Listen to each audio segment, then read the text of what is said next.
तो सवाल ढेर सारे हैं और ये सभी सवाल मनोविज्ञान से जुड़े हुए हैं। इसी वजह से हमारे पैनल में आज कुछ खास मेहमान मौजूद हैं जिनसे हम बात करेंगे और परत दर परत इस पूरे मामले को समझने की कोशिश करेंगे।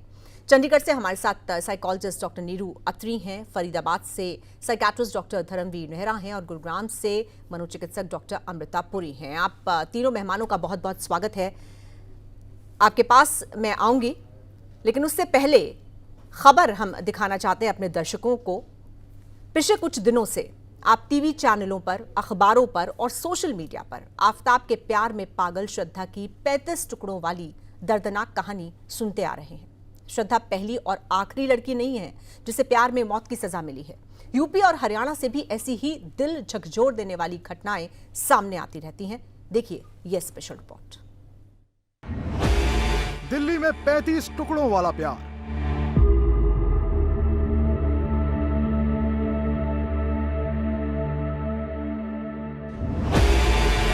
श्रद्धा के दिल पर प्रेमी का खंजर।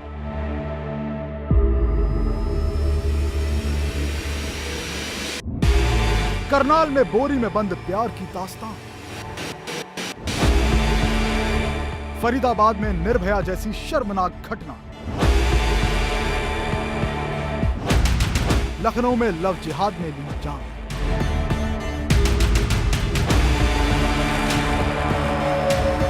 और आजमगढ़ में प्यार के 22 टुकड़े। अब इस प्यार को क्या नाम दें? लव, लिव इन और मर्डर की ये वो महज चंद घटना है जो पिछले एक सप्ताह के अंदर दिल्ली से हरियाणा और यूपी तक में घटी है। लेकिन आप जरा सोच कर देखिएगा कि रोजाना कितनी ऐसी घटनाएं घटती हैं जो हम तक पहुंचती ही नहीं। रोजाना कितनी ऐसी बेटियां किसी सन की आशिक का शिकार हो जाती हैं। रोजाना कितने दरिंदे पहले भोली भाली लड़की को अपने प्यार के जाल में फंसाते हैं, फिर उससे मन भर जाने पर ऐसी दर्दनाक मौत देते हैं कि उसे सुनकर रूह कांप जाती है, कलेजा मुंह को आ जाता है और ये सोचने पर विवश होना पड़ता है कि ऐसे हैवानों को इतनी हिम्मत आती कहां से।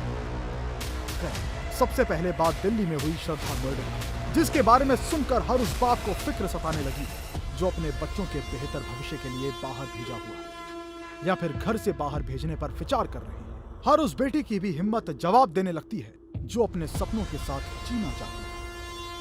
ठीक उसी तरह जैसे मरने से पहले श्रद्धा और उसके माता पिता को हुआ होगा। श्रद्धा को जानने वाले बताते हैं कि वो बेहद खुश मिजाज लड़की थी, पढ़ने में अव्वल थी, हर दिन अपने सपनों के साथ आगे बढ़ने की चाह रखती थी। लेकिन इसी दौरान उसकी मुलाकात एक डेटिंग ऐप के जरिए आफताब नामक हैवान से हो गई, जिसने पहले श्रद्धा को अपनी मीठी मीठी बातों में फंसाया, बड़े बड़े सपने दिखाए और फिर जब हैवान का दिल श्रद्धा से भर गया तो श्रद्धा जैसी किसी और लड़की के शिकार में चुक गई। अभी तक जो जानकारी निकलकर सामने आई है उसके मुताबिक श्रद्धा को ये बात नागवार गुजर रही थी, जिसका उसने विरोध करना शुरू कर दिया था। और फिर एक दिन किसी कबाड़ के बस्ती की तरह श्रद्धा को 32 टुकड़ों में बांटकर जंगल में फेंक दिया गया। आरोपी आफताब ने जिस निर्ममता से श्रद्धा की हत्या की है उसे सुनकर हैवान, दरिंदा, बहसी और सनकी जैसे शब्द बौना साबित होते हैं। पूछताछ में इस आरोपी ने अपना जुर्म कबूल करते हुए जो बात कही है उसे सुनने के बाद पुलिस वालों के माथे पर इस सर्दी में भी पसीना आ गया। जानकारी के मुताबिक आफताब ने फुल प्रूफ प्लानिंग के साथ श्रद्धा को मौत के घाट उतारा था। बाकायदा उसने अमेरिका में बनी एक क्राइम वेब सीरीज देखी, फिर बाजार से चाकू और आरी खरीद कर लाया और श्रद्धा को मारकर 32 टुकड़ों में बांट दिया। इसके बाद 300 लीटर का फ्रिज मंगवाया जिसमें शव के टुकड़ों को रख दिया ताकि बदबू की कहीं से कोई गुंजाइश ना हो, घर में खून के धब्बे ना हो। इसके लिए बाकायदा उसने केमिकल का इस्तेमाल किया था। आफताब हर दिन बैग में शव का एक टुकड़ा रखता था और रात के 2 बजे उसे महरौली के इसी जंगल में फेंक कर आता था। यह सिलसिला पिछले काफी समय से चल रहा था। इसी दौरान आफताब ने डेटिंग ऐप के जरिए मिली दूसरी लड़की को भी अपने घर बुलाया था, यानी उसे इस बात की थोड़ी सी भी शिकन नहीं जिस घर में वो रह रहा है उसमें उसकी ही प्रेमिका की लाश पड़ी है। आप यहाँ आफताब की मानसिकता के बारे में सोच सकते हैं कि कैसे घर में पड़ी लाश के साथ कोई व्यक्ति दूसरी लड़की को घर पर बुला सकता है। खैर, मामले का खुलासा तब हुआ जब श्रद्धा के पिता ने अपनी बेटी की खोजबीन की। जानकारी के मुताबिक पिता ने बेटी को बहुत समझाया था, लेकिन श्रद्धा प्यार में इतनी अंधी हो चुकी थी उसे सही और गलत में फर्क दिख नहीं रहा था और जब हकीकत दिखनी शुरू हुई तब तक बहुत देर हो चुकी थी। अब पुलिस श्रद्धा के शव के टुकड़ों की तलाश जंगल में कर रही है। साथ ही आफताब से भी हत्या का असल मोटिव पता लगाया जा रहा है। हालांकि श्रद्धा अकेली ऐसी लड़की नहीं है जिसके साथ किसी आफताब ने ऐसी घटना को अंजाम दिया। हरियाणा के करनाल से भी ऐसी ही एक घटना सामने आई है जिसमें एक आशा वर्कर की हत्या इसलिए कर दी गई क्योंकि वो अपने प्रेमी पर शादी का दबाव बना रही थी। महिला का शव एक नाली के पास बोरी में बंद पाया गया है। इसी तरह यूपी के आजमगढ़ और लखनऊ से भी ऐसी खबर सामने आई है। आजमगढ़ में एक कुएं से 22 टुकड़ों में बटी एक युवती का शव बरामद हुआ है, तो वहीं लखनऊ में एक युवती को 4 मंजिल से फेंके जाने की खबर है जिसमें युवती की मौत हुई है। परिजनों के आरोप के मुताबिक एक मुस्लिम युवक जिसका नाम सूफिया है, उसने युवती पर धर्म परिवर्तन कर शादी का दबाव बनाया हुआ था। और फैसला आपको करना है, अपनी जिंदगी को किस हद तक किसी को सौंपना चाहिए। ब्यूरो रिपोर्ट, सूर्या समाचार।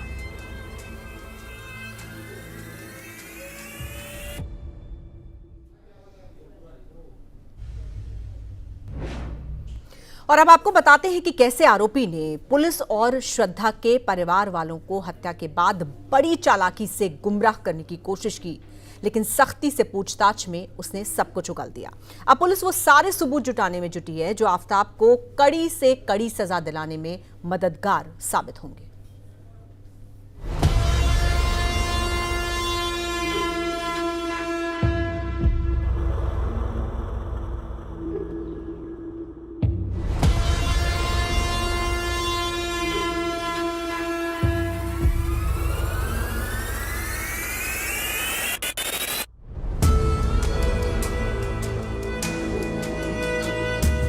श्रद्धा की निर्मम हत्या का आरोपी आफताब जब से पुलिस की गिरफ्त में गया है, रोज नई कहानियां बना रहा है। जानकारी तो यहाँ तक मिल रही है वो रोज अपने बयान बदलकर खुद को पागल साबित करने में जुटा है ताकि सजा में थोड़ी ढील मिल सके।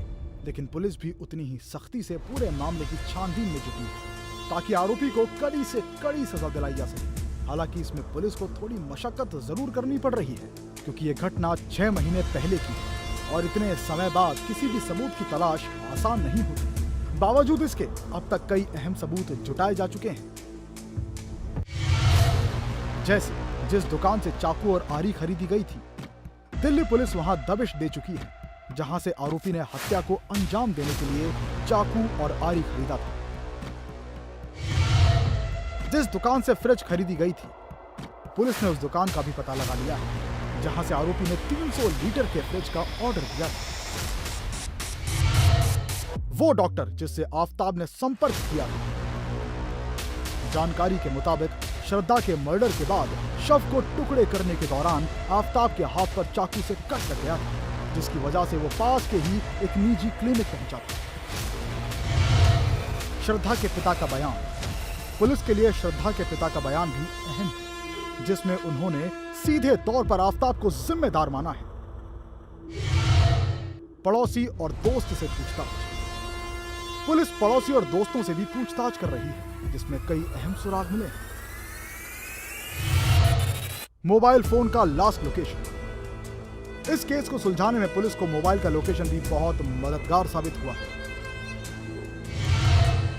जंगल में मिला बॉडी पार्ट, पुलिस को तफ्तीश में जंगल से कई हड्डियां बरामद हुई जिसे आगे जांच के लिए भेज दिया गया है। हालांकि जो सबूत अभी पुलिस को नहीं मिले हैं वो भी कई मायनों में अहम हैं। जैसे अभी तक श्रद्धा का मोबाइल बरामद नहीं हुआ, श्रद्धा के खून वाले कपड़े भी बरामद नहीं हो सकते, साथ ही वारदात में इस्तेमाल वो चाकू और आरी भी बरामद नहीं हुआ जिससे बॉडी के 35 टुकड़े किए गए।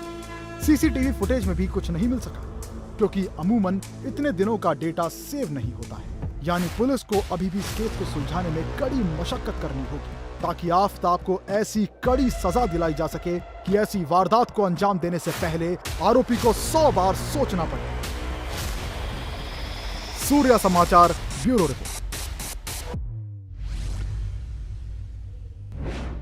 तो ये एक ऐसा मामला जिसने पूरे देश को दहला के रख दिया है, हर किसी के रोंगटे खड़े कर दिए हैं। लगातार एक के बाद एक कई जो सबूत हैं, सुराग हैं, वो सामने आते जा रहे हैं। लेकिन सवाल तमाम हैं। सबसे पहला सवाल यही कि ये किस तरह की मानसिकता है, इतने जघन्य अपराध को आखिर कोई व्यक्ति कैसे अंजाम दे सकता है, किसी के शरीर के 35 टुकड़े कैसे किए जा सकते हैं और फिर एक फ्लैट में 20 दिन उसके साथ कैसे रहा जा सकता है, और आखिर आफ्ताब को कोई पछतावा क्यों नहीं है। इन तमाम सवालों के जवाब लेते हैं। आइए रुक करते हैं अपने मेहमानों का। एक बार फिर से मैं जल्दी से बता देती हूँ। डॉक्टर धर्मवीर नेहरा फरीदाबाद से साइकाट्रिस्ट हमारे साथ हैं, डॉक्टर नीरू अत्री हैं साइकोलॉजिस्ट चंडीगढ़ से, डॉक्टर अमृता पुरी मनोचिकित्सक गुरुग्राम से। आप तीनों का एक बार फिर से बहुत बहुत स्वागत है। डॉक्टर धर्मवीर नेहरा, सबसे पहले मैं आपके पास आऊंगी। एकदम कोल्ड ब्लडेड मर्डर है ये, मुझे ये बताइए किस तरह की मानसिकता है। ये सवाल हर किसी के जहन में, आखिर कोई अगर किसी से प्यार करने का दावा करता है तो उसके साथ ऐसा कैसे कर सकता है? देखो, इस तरह के जो लोग होते हैं वो इमोशनली अनस्टेबल होते हैं। बहुत जल्दी गुस्सा आ जाना और मैनिपुलेटिव होंगे। उनके जो बातें में हर बिहेवियर में मैनिपुलेशन मिलेगा और इस शॉर्ट टर्म पर मैनिपुलेटिव होंगे। और ये जो उनके ये ऐसे एक्सपीरियंसेस पास्ट में रहे होंगे कभी, या तो उन्होंने ये अपनी सोसाइटी देखा होगा इस तरह के एक्सपीरियंसेस, भाई इतनी क्रूरटी करते हैं एनिमल के साथ या ह्यूमन बीइंग के साथ, या इनके साथ ऐसा कभी हुआ होगा, इसकी फैमिली में ऐसा देखा होगा इन्होंने पहले, या इस तरह का जो ये है इन्होंने टीवी में या मूवी में मोबाइल इन्होंने देखा होगा, उससे बहुत बिल्कुल। डॉक्टर नेहरा आपके पास मैं आऊंगी। चलते हैं डॉक्टर नीरू अत्री के पास। डॉक्टर नीरू अत्री, आपको क्या लगता है, क्या कोई व्यक्ति इस तरह से इतने कोल्ड ब्लडेड तरीके से किसी जिससे वो प्यार करने का दावा करता हो उसको मार सकता है? और मारने के बाद जो कुछ उसके बाद बातें सामने आ रही हैं, जिस तरह से किसी उसके शव के 35 टुकड़े कर देना, अलग अलग दिन जाकर जंगल में फेंक देना, अपने घर में फ्रिज खरीद कर लाना, उसमें रखना, ये जो पूरा सीक्वेंस ऑफ इवेंट है, ये किस तरफ इशारा करता है? क्या ये बॉन्ड पर्सनालिटीज ऐसे होती हैं, या फिर ये बड़े होने के बाद कुछ एक्सटर्नल सर्कमस्टांसेस ऐसे होते हैं जिसके बाद आपकी पर्सनालिटी इस तरह से डेवलप हो जाती है कि आपका जो बेंट ऑफ माइंड है वो क्रिमिनल हो जाता है? जी देखिए, थोड़ा सा पहले ये समझने की कोशिश करते हैं कि जो क्रिमिनल्स हैं वो कितने टाइप के होते हैं। पहला है विजनरी। विजनरी वो होते हैं जिनको या तो कोई मेंटल इलनेस है। उसके बाद है हिडोनिस्टिक। हिडोनिस्टिक वो है जिनको जो किलिंग करते हैं उनको पैसा चाहिए या मनी या इस तरह की कोई चीज़ें, मटेरियलिस्टिक चीज़ें उसके लिए करते हैं। तीसरा है पावर एंड कंट्रोल। ये वो लोग होते हैं जिनको कहीं ना कहीं कुछ इन्फीरियरिटी कॉम्प्लेक्सेस हैं या इनसिक्योरिटीज़ हैं उनकी लाइफ में, चाहे वो चाइल्डहुड से आई हैं, चाहे उनकी लाइफ से आई हैं, कहीं से भी आई हैं। कहीं ना कहीं उसकी वजह से उनको पावर चाहिए, वो इसलिए ऐसा करते हैं। और चौथा चीज़ हो सकता है कि मिशन ओरिएंटेड, यानी कि किसी एक पर्टिकुलर इंसान को आप टारगेट कर रहे हैं जिसने आपकी लाइफ में या तो कुछ इनकन्वीनियंस क्रिएट की है, यानी आपको इनकन्वीनियंस कुछ लग रहा है, या कुछ भी इसका रीज़न हो सकता है। तो मुझे ऐसा लगता है कि इसके केस में ये दोनों चीज़ एक तो हो सकती है कि या तो पावर एंड कंट्रोल वाली चीज़ है कि मेरे ही डिसीजंस को माना जाए, मुझे मेरी ही पावर को एक्नॉलेज किया जाए, शायद ये हो सकता है एक रीज़न। या फिर दूसरा चीज़ है कि जैसे हमने कहा कि मिशन ओरिएंटेड, वो एक चीज़ है। ओके, जैसे आपने बात किया कि पर्सनालिटी ऐसा है या क्या चीज़ें हैं, देखिए बहुत सारी थ्योरीज जो है इसके बारे में है। जैसे एक सिडोनिक थ्योरी हम कहते हैं, उसमें क्या होता है कि जब एक इंसान अपनी लाइफ में उसको जो चीज़ें चाहिए, चाहे वो पैसा है, चाहे उसको जॉब है, करियर है, या कुछ भी चीज़ उसको लाइफ में कुछ चाहिए, वो अगर नहीं मिल रहा है, सो कहीं ना कहीं उसको एक फ्रस्ट्रेशन जब क्रिएट होता है, एंगर क्रिएट होता है, सो वो उसका लेवल इतना ज़्यादा हो जाता है कि वो फिर उसका जो रिफ्लेक्शन है वो अपने लोगों पे ही करने लगता है। कुछ भी रीजंस हो सकते हैं, पर्सनालिटी ट्रेट्स भी हो सकते हैं। देखिए, एक फैक्टर नहीं हो सकता है, बायोलॉजिकल भी है, साइकोलॉजिकल भी है, सोशल फैक्टर्स भी हैं। सो हो सकता है अगर कुछ चीज़ थोड़ी सी पर्सनालिटी ट्रेट्स में आई है, डेफिनेटली वो एक चीज़ हो सकती है। या फिर ट्रेट्स में भी कुछ चीज़ है, लेकिन एनवायरनमेंट में बहुत सारी चीज़ें ऐसी आ गई जिसने उसको और एनहांस कर दिया। जैसे हमने कहा कि लाइफ में इतना फ्रस्ट्रेशन, इतना एंगर कहाँ से आया? कहीं तो कुछ एनवायरमेंटल फैक्टर्स ऐसे हैं, चाहे वो फैमिली से आए हैं, चाहे वो चाइल्डहुड से आए हैं, या कहीं से भी आए हैं। So it is very sad कि हम आइडेंटिफाई कई बार नहीं कर पाते हैं टाइमली, क्योंकि ऐसा नहीं है कि पैटर्न नहीं दिखता है, पैटर्न दिखता है, बस आइडेंटिफिकेशन में हमको डिले हो जाता है। तो आई थिंक इसी वजह से इतनी खतरनाक चीजें होती हैं जो बाद में बहुत पेनफुल हैं हमारे लिए। डॉक्टर अमिता पुरी के पास भी चलते हैं। डॉक्टर अमिता पुरी, आपका क्या टेक है, आप क्या कहेंगे? आपने भी ये पूरा मामला फॉलो किया होगा, आपको क्या लगता है, क्या ये आवेश में उठाया गया कदम था आफताब की तरफ से, या फिर ये पूरी तरह से एक प्लान्ड मर्डर था, एक सुनियोजित तरीके से इस मर्डर को अंजाम दिया गया है?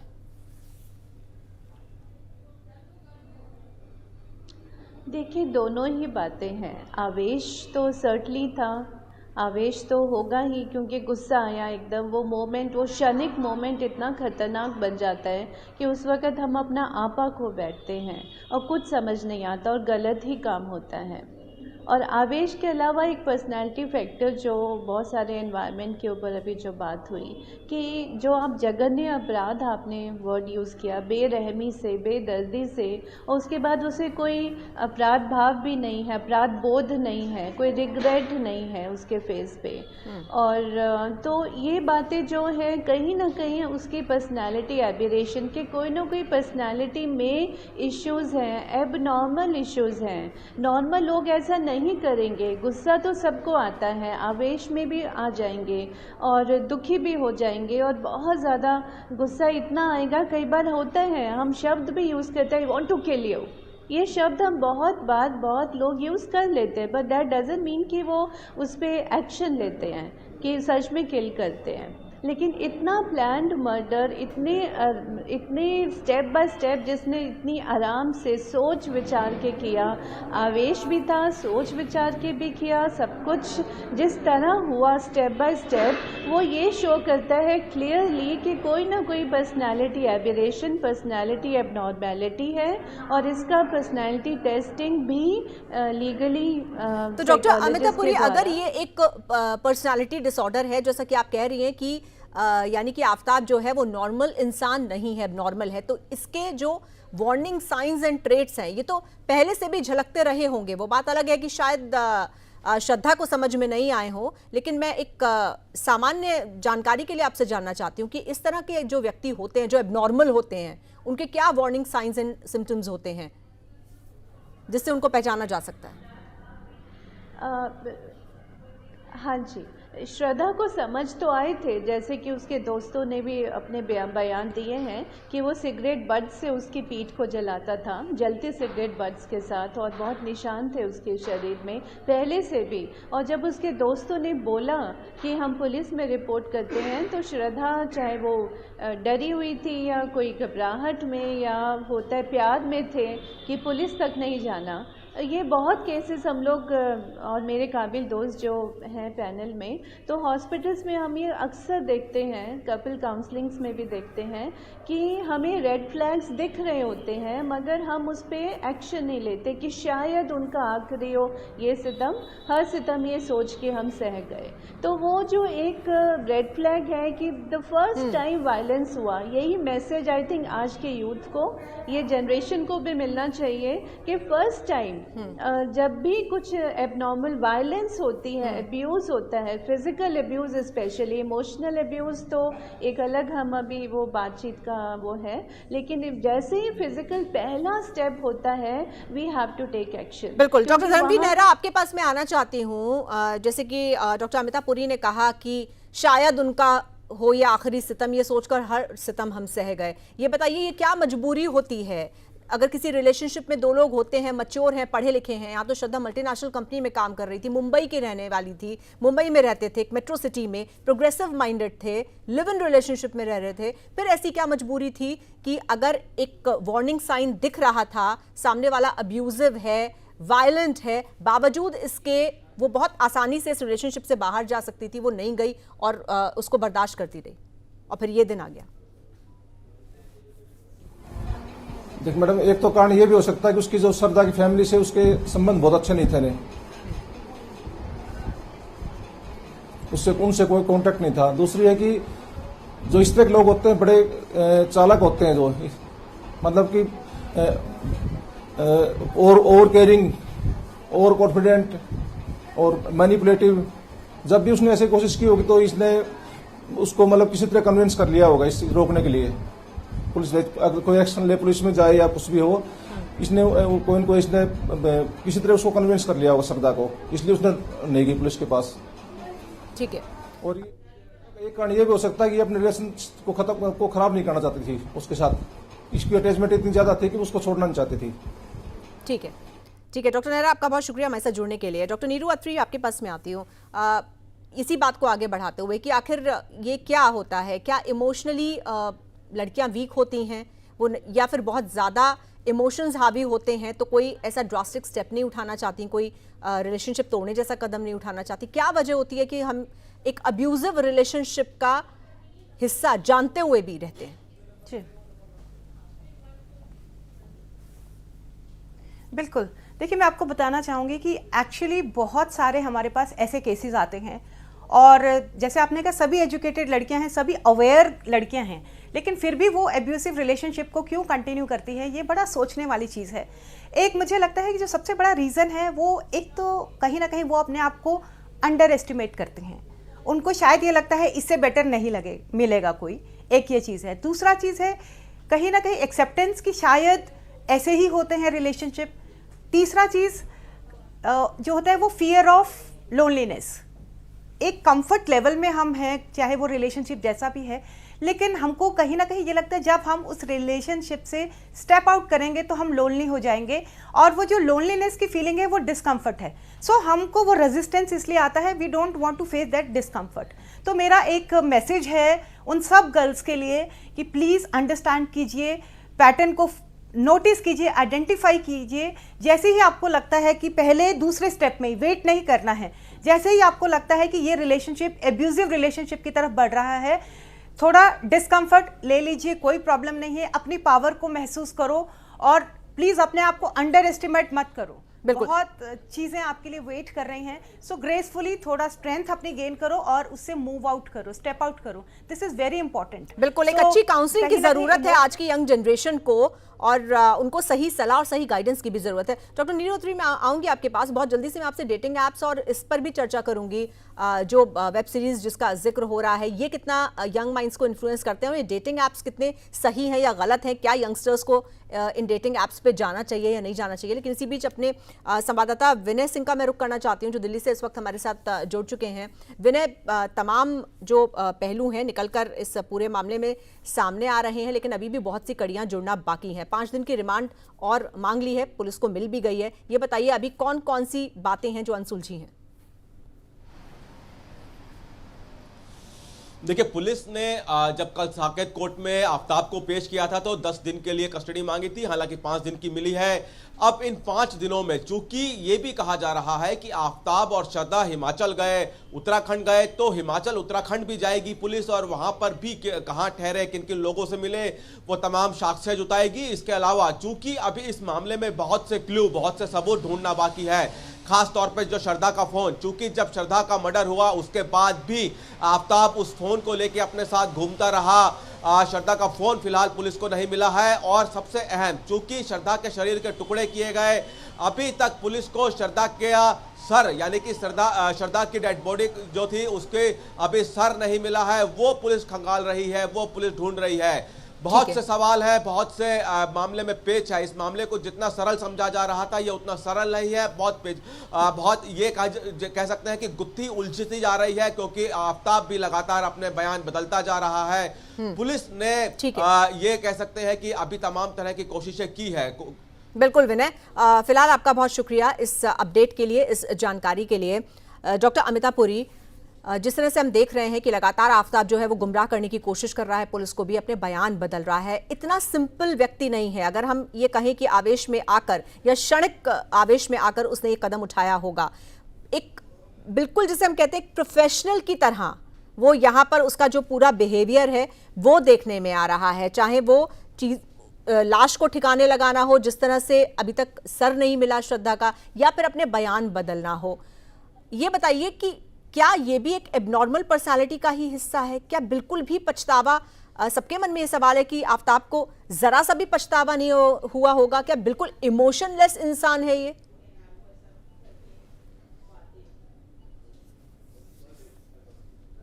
डेफिनेटली कहीं ना कहीं एबनॉर्मेलिटी हम पागलपन नहीं बोलेंगे, क्योंकि लीगली फिर वो लोग अपने आप को बचाने का उस डायरेक्शन में चले जाते हैं, वो अलग बात है।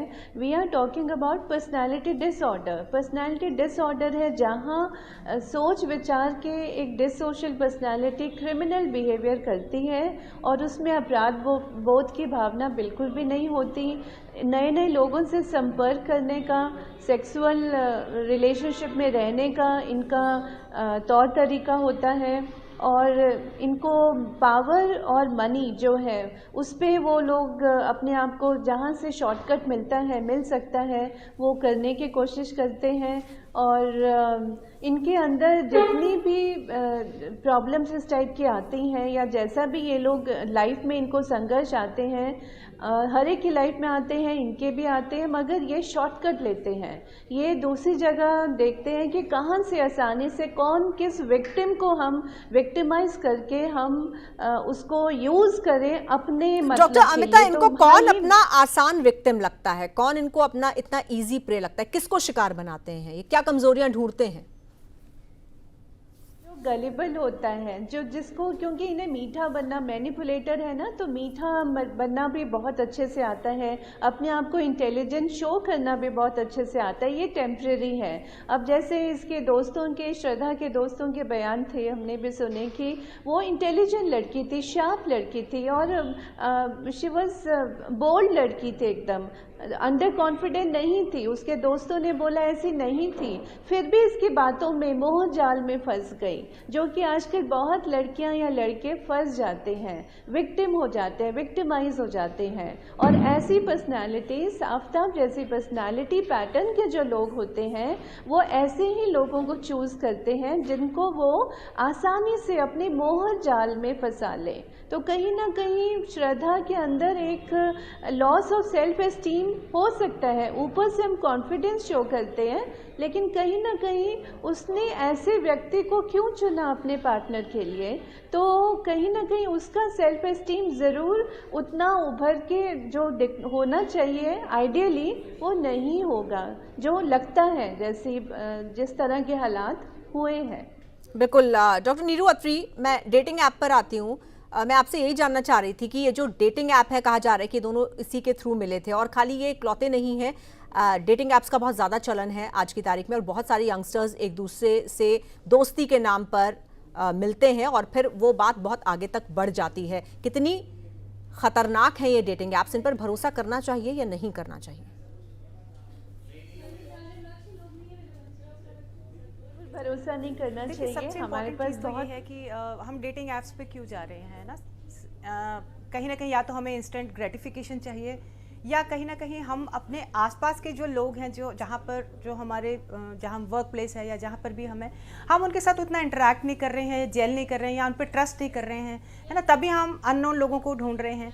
सो सही गलत तो एक अलग चीज़ है, लेकिन सबसे इम्पॉर्टेंट चीज़ ये है कि बहुत केयरफुल होने की ज़रूरत है, क्योंकि हमें नहीं पता है कि सामने वाले जो डेटिंग ऐप्स पे उनका इंटेंशन वहाँ पर क्या है, क्योंकि इंटेंशंस किसी का भी क्लियर नहीं पता लगता है। सो पहली चीज़, इस चीज़ को अंडरस्टैंड करने की कोशिश करेंगे कि जब भी हम डेटिंग ऐप्स पे अगर जा रहे हैं, अगर इतना इंपॉर्टेंट है कि हम और कहीं अपने लिए पार्टनर नहीं ढूंढ पा रहे हैं, अपने आसपास के एनवायरनमेंट में जहाँ हम लोगों को जानते हैं, पहचानते हैं, वहाँ नहीं किसी के साथ हमारी वाइब्स अगर मैच कर रही हैं, सो आई थिंक डेटिंग ऐप्स में सबसे पहली चीज़ ये सोच के चलिए कि थोड़ा सा इंटेंशंस हमें पता चले। दूसरा चीज़ ये ज़रूर जाने कि कुछ क्वेश्चनर्स डेफिनेटली हो सकते हैं, क्योंकि यहाँ पर आप क्लियरली यू कैन आस्क कि एक्सपेक्टेशन क्या है, why the other person wants this kind of relationship, उसकी एक्सपेक्टेशंस क्या है। सो वो थोड़ा सा चीज़ देखिए। तीसरा चीज़ है, जब आप एक रिलेशनशिप में अगर शुरू कर रहे हैं, सो वो रेड फ्लैग्स को ज़रूर नोटिस कीजिए और अपनी बाउंड्रीज ज़रूर क्लियर फिक्स करके रखिए कि मुझे कहाँ तक आगे जाना है, कहाँ तक नहीं जाना है, कितना मैंने एक्सेप्ट करना है, कितना मैंने एक्सेप्ट नहीं करना है। डॉक्टर नीरू अत्री, क्योंकि यहाँ पर आप एक साइकोलॉजिस्ट के तौर पर हैं, साथ ही साथ आप एक गाइड के तौर पर भी हैं, तो आई एम श्योर जितने भी यंगस्टर्स या फिर बाकी लोग भी इस शो को देख रहे होंगे, बहुत ज़रूरी है कि बहुत क्लैरिटी के साथ हम उनको ये बताएं कि उनको क्या करना चाहिए, क्या नहीं करना चाहिए, वो रेड फ्लैग क्या है, क्या देखकर कहाँ रुकना चाहिए।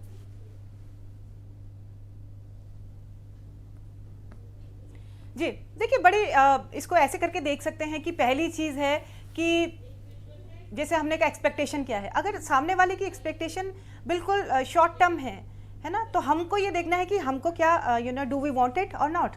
दूसरा चीज़ है कि किस तरह के वो पैटर्न्स हमको शो कर रहा है, किस तरह का बिहेवियर शो कर रहा है, कहीं वो ओवर डिमांडिंग तो नहीं है, एब्यूसिव तो नहीं है, गलत इंटेंशंस तो नहीं है। आई थिंक आज के बच्चे इतने थोड़ा सा स्मार्ट हैं, दे आर इंटेलिजेंट। अगर थोड़ा सा अवेयर होके इन चीज़ों को देखेंगे तो रेड फ्लैग्स को भी वो पकड़ पाएंगे। और अगेन वेरी इंपॉर्टेंट थिंग कि अगर हम अवॉइड कर सकते हैं इन ऐप्स को, डेफिनेटली हम अवॉइड करें। So that would be I think a good thing to do.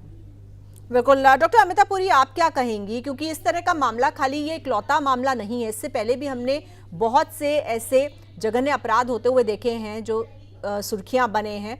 और आज की तारीख में भी जब हम आफताब और श्रद्धा की बात कर रहे हैं, तब कहीं करनाल से खबर आ रही है, कहीं किसी और जगह से खबर आ रही है कि अपनी प्रेमिका को मार दिया, बोरे में बंद करके उसकी लाश को नाले में फेंक दिया, और तमाम इस तरह की चीज़ें, इस तरह की वारदातें सामने आ रही हैं।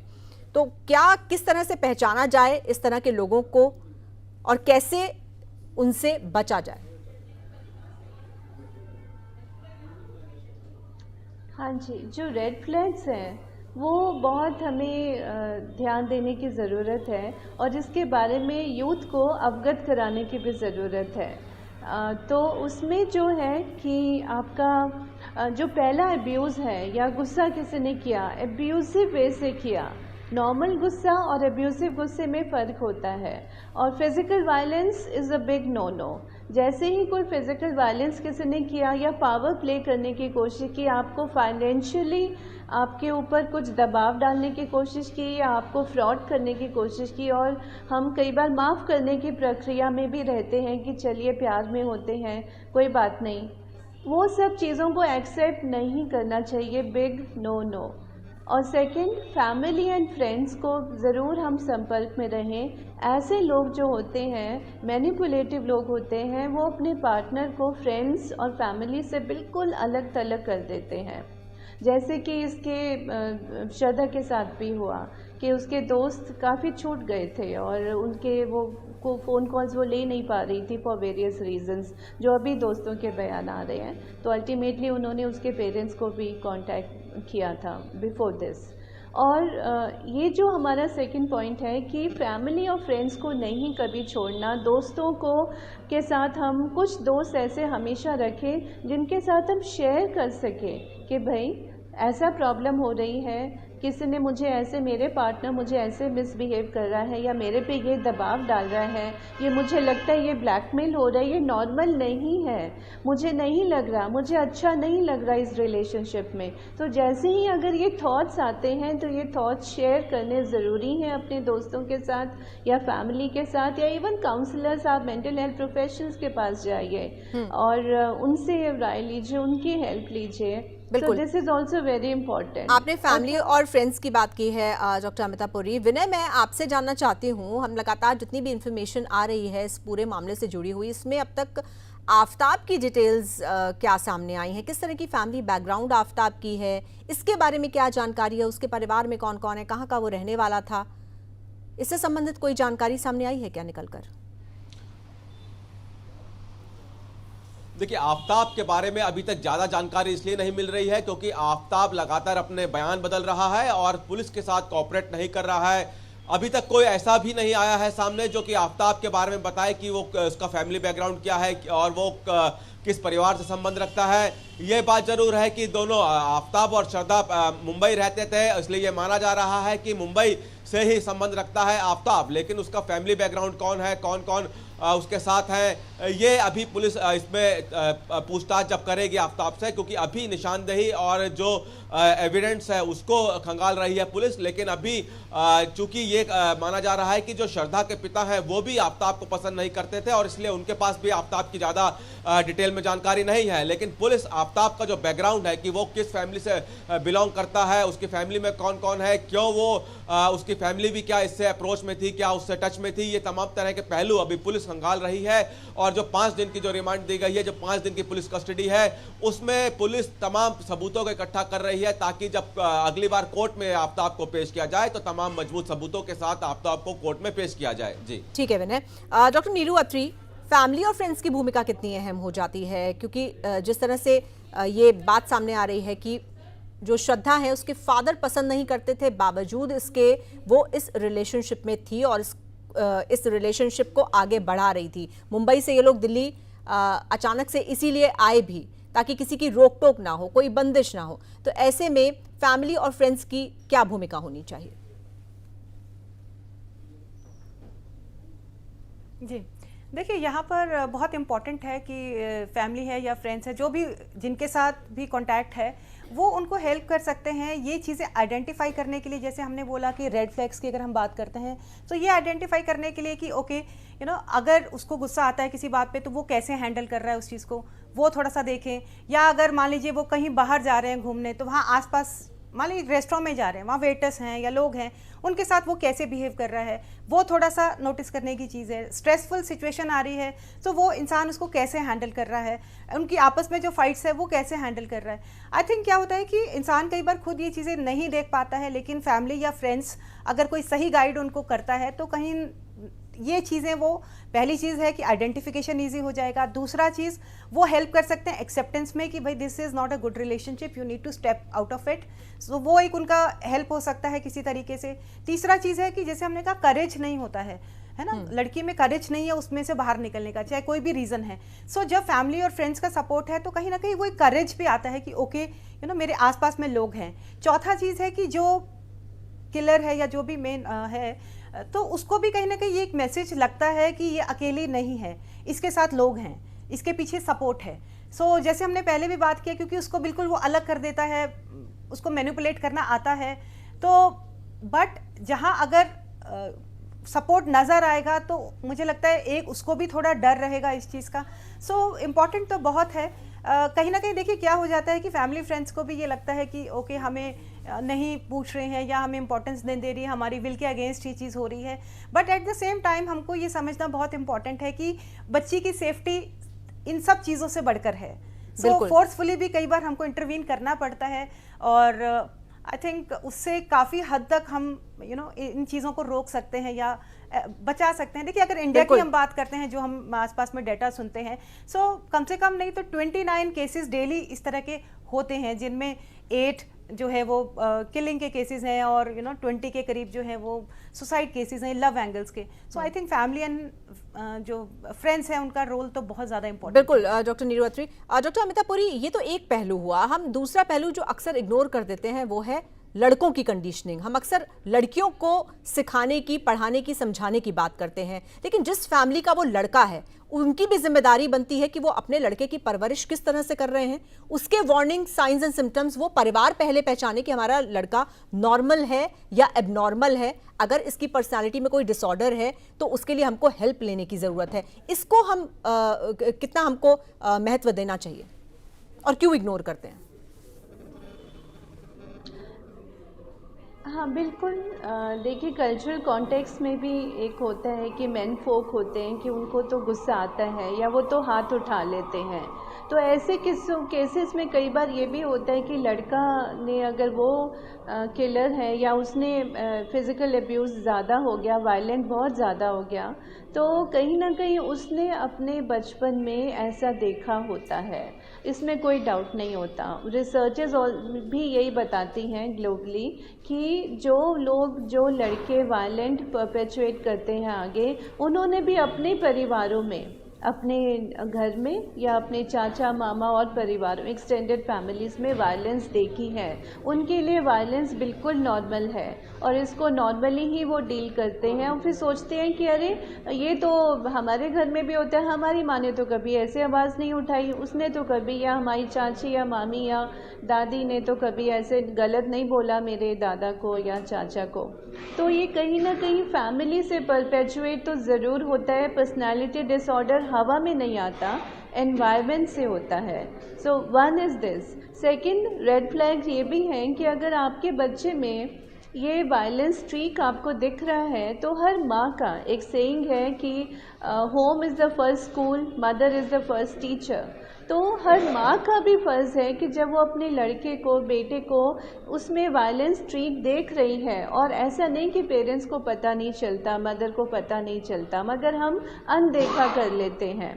और बहुत घरों में ऐसा भी होता है कि अगर वायलेंस घर में हो रहा होता है, फादर वायलेंट होते हैं, और जब बेटा बड़ा हो रहा होता है और बेटा फादर के खिलाफ कदम उठाता है या कुछ उनको फिजिकल करने की कोशिश करता है, चाहे रोकने की चाहे रिटेलिएशन में मारने की, तब मदर मना नहीं करती। मदर को लगता है मेरा बेटा बड़ा हो गया, वो मेरी साइड ले रहा है। साइड लेना अपनी जगह है, लेकिन उसको वायलेंस को परपेचुएट करना वो दूसरी बात है, क्योंकि फिर उसका आपका अपना बेटा वायलेंट हो रहा है, उसकी पर्सनालिटी डिसऑर्डर डेवलप हो रही है, और ये बचपन से शुरू हो जाता है। ऐसा नहीं कि उसको अपनी गर्लफ्रेंड पे गुस्सा आ गया, या उसको एम्प्लॉयर से, उसके किसी जहाँ नौकरी करता था किसी ने उसे कुछ कह दिया, टीचर ने कुछ कह दिया, इसलिए आवेश आ गया, इसलिए गुस्सा आ गया, इसलिए उसने ये कदम उठाया। नहीं, ये बचपन से उसकी पर्सनालिटी में, डीएनए में ये चीज़ें हो रही थी, बन रही थी, पनप रही थी।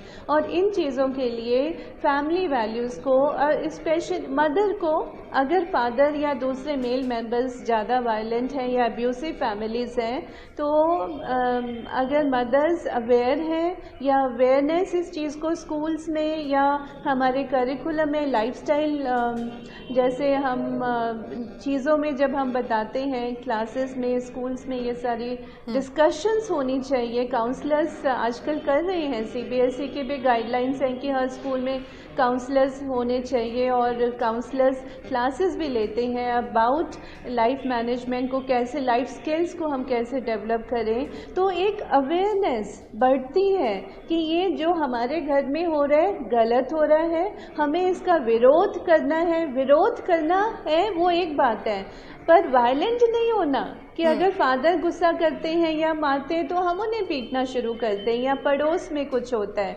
वहाँ से घर से शुरू होके फिर आपका बच्चा देखेगा नेबरहुड में, आस पड़ोस में, वहाँ लड़ाइयाँ पे वो सामने सबसे आगे रहता है।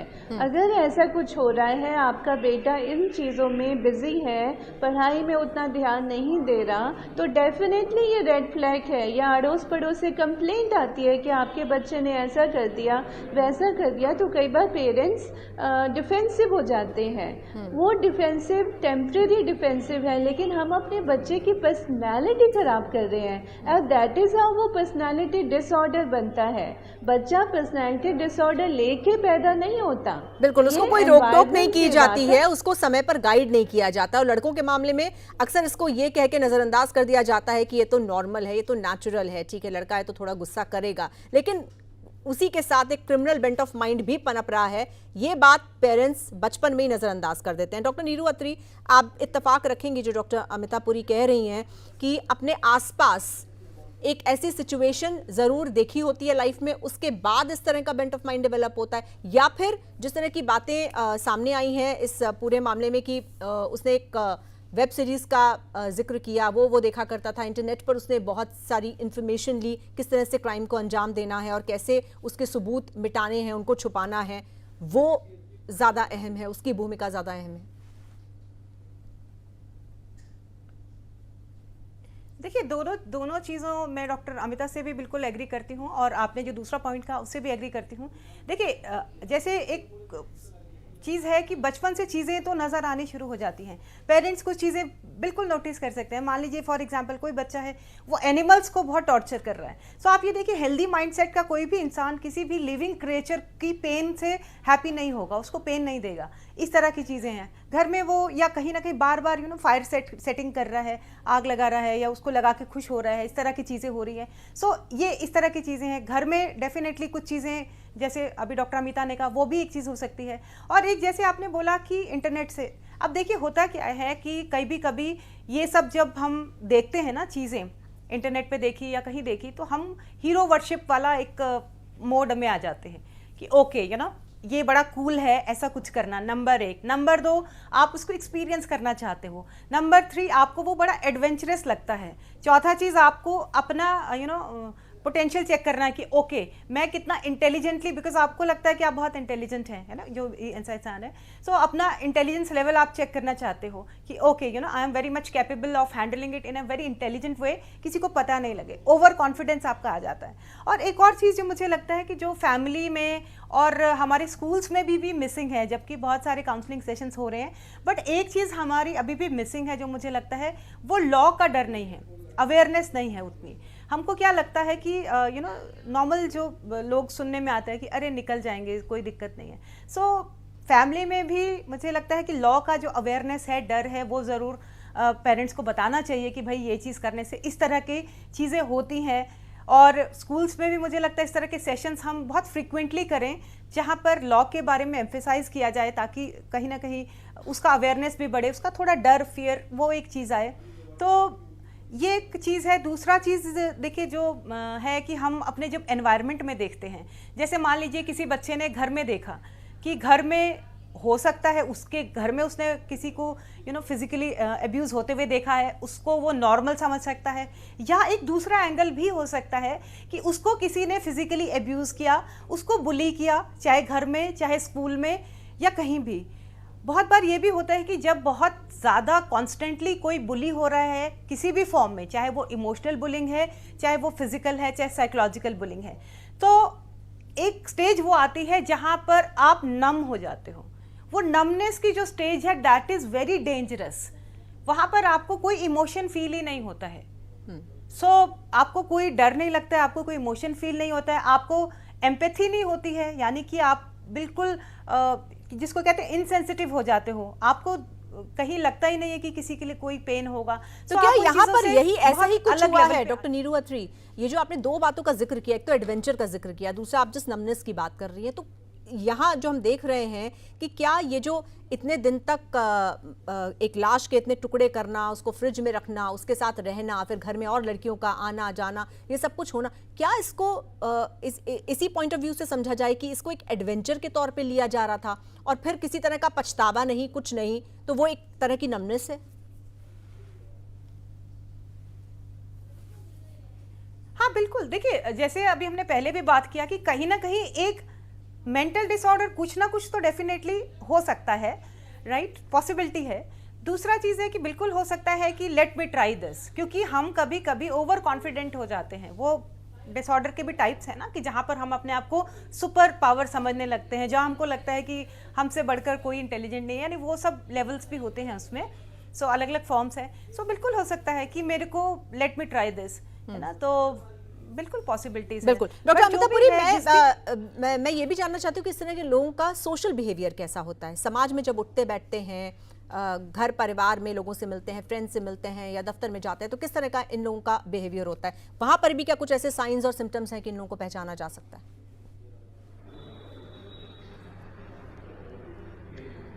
हाँ जी, जनरली तो ये लोग हाईली कैलकुलेटिव होते हैं, हाईली मैनिपुलेटिव होते हैं। तो बाहर का जो इनका सोशल स्फीयर है उसमें ये लोग they can be very charming. और ये जो कला है ये भी एक पार्ट ऑफ पर्सनैलिटी डिसऑर्डर है, दैट कि वो इनकी जो बिहेवियर पैटर्न सोशली होता है बाहर के लोगों के लिए वो बहुत चार्मिंग होता है। उसमें इनके ऑफिस में, इनके कॉलेज में और लोग जो बहुत नज़दीक नहीं रहते, थोड़ी देर के लिए उनसे बात करनी है, उनको तो ये लोग बहुत अच्छे से चार्म कर लेंगे, अपने मोह पाश में, मोह जाल में फंसा लेते हैं। और लोगों को लगता है, बहुत बार पर्सनैलिटी डिसऑर्डर्स खैर बहुत तरह के होते हैं, लेकिन जो एंटी सोशल या क्रिमिनल टाइप का पर्सनैलिटी डिसऑर्डर है, उनके अगर हम ऑफिस में या कॉलेज में या कहीं आसपास जहाँ वो काम करते रहते हैं बात कर रहे हैं, अड़ोस पड़ोस में भी, तो शायद पड़ोसी भी ये बोलें कि इससे तो भला मानस हमने नहीं देखा, बहुत प्यारा बच्चा है, बहुत प्यार से बात करता है, अदब से बात करता है, रिस्पेक्ट देता है हमें और हमारी सेवा भी करता है, हमारे मौके पे खड़ा भी होता है, इस टाइप का personality. So it is dichotomy, split personality इनकी होती है सोशल लाइफ में। लेकिन पर्सनल लाइफ में जो इनके नज़दीक दोस्त होते हैं, स्पेशली फैमिली, जो पेरेंट्स या फिर सिबलिंग्स जो उनके भाई बहन हैं और इनके जो पार्टनर हैं या इनके बच्चे, ये बिल्कुल नज़दीकी हमारे जो रिलेशनशिप्स हैं वहाँ ये अपने असली रूप में आते हैं। बिल्कुल। और वहाँ इनकी पर्सनैलिटी टोटली जिसको बोलती है डिफरेंट हो जाती है। बिल्कुल बिल्कुल डॉक्टर अमिता पुरी, तो बहुत ज़रूरी है इस तरह के पर्सनालिटी टाइप्स को पहले ही पहचान लेना। हमारे आसपास ही इस तरह के लोग हैं, लेकिन बहुत ज़रूरी है कि बहुत ध्यान से आप उनको पहचानें, क्योंकि श्रद्धा का मामला पहला मामला नहीं है, लेकिन ये आखिरी मामला ज़रूर हो सकता है अगर बाकी के लोग अलर्ट रहें, वो लोग जो ऐसे लोगों के संपर्क में आते हैं। बहुत शुक्रिया आपका डॉक्टर अमिता पुरी हमारे साथ जुड़ने के लिए।